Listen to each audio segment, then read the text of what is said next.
Hello friends, कैसे हैं आप सब। आशा करती हूँ आपकी तैयारी बहुत अच्छी चल रही होगी। तो आज के सेशन में एक्चुअली मैं नया नहीं कुछ बताने जा रही हूँ। प्रीवियस सेशन में मैंने आपसे बात करी थी न्यू इवोल्यूशनिज्म के लिए।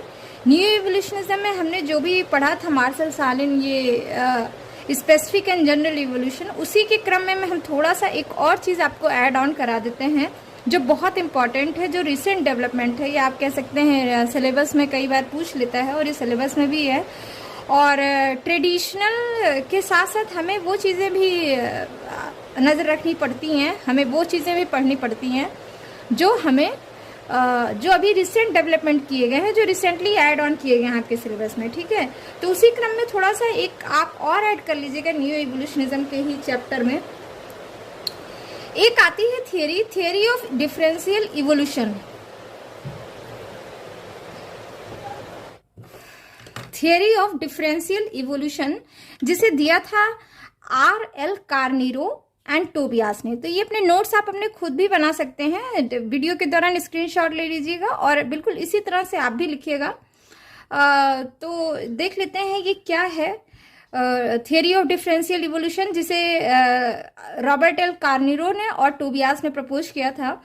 इसके बारे में ये है, ऑल दो this theory is recent but concept is very old. ठीक है, ये थोड़ा सा वो मॉडिफाई करके फिर मैं वही बात कहूंगी कि चीजें नया कुछ नहीं बताया है, उसी को फिर से बता दिया गया है, नए एंगल से देख लिया गया है। ठीक है, तो आप जानते हैं Tylor identified different sphere of human life as intellectual, moral and political. इन सब टाइलर ने ये सारी चीजें देखी थी, which went on continual process but their advancement did not put forward with equal steps। ठीक है, टायलर ने सब कुछ देखा, सब कुछ समझा, सब कुछ लिखा, लेकिन बात यह है कि वो जो एक कंटिन्यूअस प्रोसेस था वो किस तरह एडवांस हुआ, किस तरह से एडवांसमेंट की तरफ बढ़ा, उसके हर स्टेप्स को उन्होंने एक इक्वल वेटेज नहीं दिया।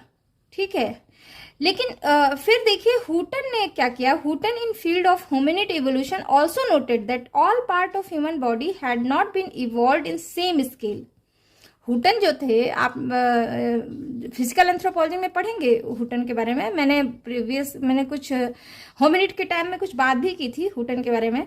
तो हुटन ने जब होमिनिड इवोल्यूशन के बारे में बताया तो उन्होंने भी बोला कि जो ह्यूमन बॉडी है ना, वो भी एक स्केल पे डेवलपमेंट नहीं होता, उसका ग्रोथ नहीं होता है। ठीक है, इसी तरह यही चीज कार्नीरो ने अप्लाई किया, same concept. Carneiro applied same concept in cultural development. ठीक है, हिज टर्म डिफरेंशियल इवोल्यूशन, देखिए differential evolution, his term differential evolution is analogous to Hooton's asymmetrical evolution. किस बात के लिए?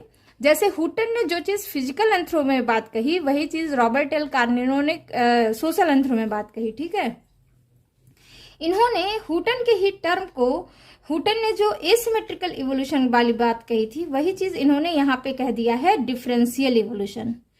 ठीक है, he wanted to show a differential rate of evolution which occurred in various sphere of culture both inter social and intra social. ठीक है, उन्होंने बताया कि हमें रेट, इवोल्यूशन के रेट को हर तरह से देखना पड़ेगा, हर स्केल पे देखना पड़ेगा, चाहे वो इंटर सोसाइटल हो, सोसाइटी के अंदर ही चल रहा हो या दो सोसाइटी के बीच में चल रहा हो। ठीक है, तो आप कह सकते हैं वन स्टेप फॉरवर्ड की बात है कि अभी तक हमने जैसे न्यू इवोल्यूशनिज्म में टाइम एनर्जी के हिसाब से, कल्चर टेक्नोलॉजी के हिसाब से इस तरह से चीजें समझी थी ना। लेस्ली वाइट और ये जे स्टीवर्ट कोई मल्टीलीनियर की बात कह दिया, तो किसी ने एलमन सर्विस ने कह दिया नहीं कि there is some specific and general evolution kind of thing. ठीक है, तो यही चीज रॉबर्ट एल कार्नीरो ने कहा कि सभी जो स्टेजेस हैं डेवलपमेंट के, वो एक जैसे नहीं ग्रोथ करते, there are some rate of speed, there is some rate of evolution. ठीक है, तो वही चीज उन्होंने बात कही है कि चाहे सोसाइटी के अंदर हो, चाहे दो सोसाइटी के बीच में हो, हमें एक एक स्फीयर के रेट ऑफ इवोल्यूशन को समझना जरूरी है। Societies did not only evolve following variable degree of development, differences are also found in respect of different sphere of same culture. ठीक है, जो सोसाइटीज हैं उनका जो डेवलपमेंट है, डिग्री ऑफ डेवलपमेंट, वो केवल इवॉल्व नहीं होता है, बल्कि इवोल्यूशन के बेसिस पे ही डिफरेंस नहीं पाए जाते, बल्कि उनके अलग अलग स्फीयर में भी जो है डेवलपमेंट जब होता है तो उसके अलग अलग स्फीयर के डेवलपमेंट, सोशल ग्रोथ, मतलब यहाँ पे कल्चरल ग्रोथ की बात मैं कह रही हूँ कि चाहे वो मटेरियलिस्टिक ग्रोथ हो, मटेरियलिस्टिक कल्चर हो, नॉन मटेरियलिस्टिक कल्चर हो, सभी स्फीयर में एक डिफरेंट रेट पाया जाएगा। ठीक है, this concept form a part of new evolutionism. ठीक है, इसे भी एक न्यू इवोल्यूशनिज्म का पार्ट दे। ये तो आपने समझा थियरी ऑफ डिफरेंशियल इवोल्यूशन। ठीक है, अब यहाँ आपका न्यू इवोल्यूशनिज्म समझ आ गया होगा यहाँ तक। तो भाई कोई भी चीज का एक, मैं पहले भी बताया कि हर चीज की एक समालोचना या आलोचना भी होती है, तो उसके बगैर वो चीज, उसमें संभावना आती नहीं है डेवलपमेंट की। ठीक है, तो इसमें भी कुछ चीजें कही गई कि इनमें भी रिफाइनमेंट की आवश्यकता है, न्यू इवोल्यूशनिज्म में भी। तो न्यू इवोल्यूशनिज्म क्या उसको आप कहते हैं, ड्रॉबैक्स ऑफ न्यू इवोल्यूशनिज्म। ठीक है, या लिमिटेशंस ऑफ न्यू इवोल्यूशनिज्म। तो आप देखिए, new evolutionism made a refinement over traditional theory. Actually ये ट्रेडिशनल थ्योरी के ऊपर रिफाइनमेंट था। ठीक है, इन्होंने कोई नई बात नहीं कही। ये देखा जा रहा है, it appears that it is more like a methodology की तरह बना, ना कि एक नई थ्योरी बनी।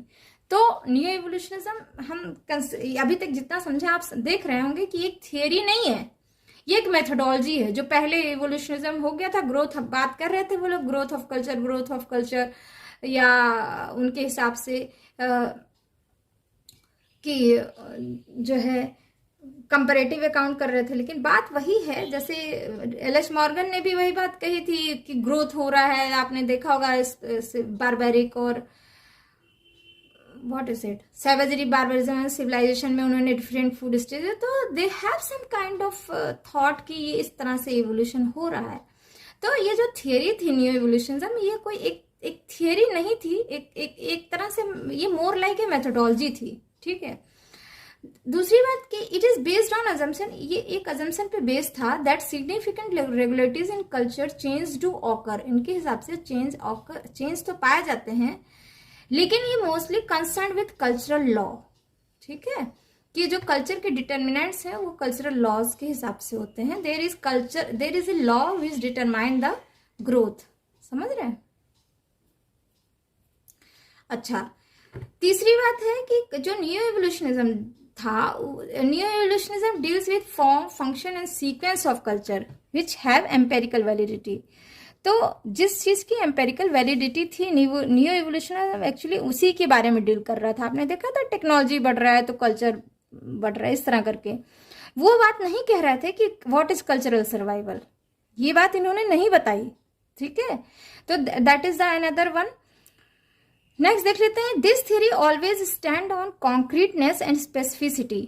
आप देख रहे हैं एक स्पेसिफिक चीजों की, जैसे किसी ने कोई निग्रो में गया, अब उन्होंने बात कर दी, किसी ने नॉर्थ ईस्ट के बारे में बात कर दी, किसी मलेशियन कल्चर के बारे में। ठीक है, तो ये जो न्यू इवोल्यूशनिज्म था, ये theory always based stand on concreteness and specificity, जबकि न्यू इवोल्यूशनिज्म में ये चीज नहीं थी।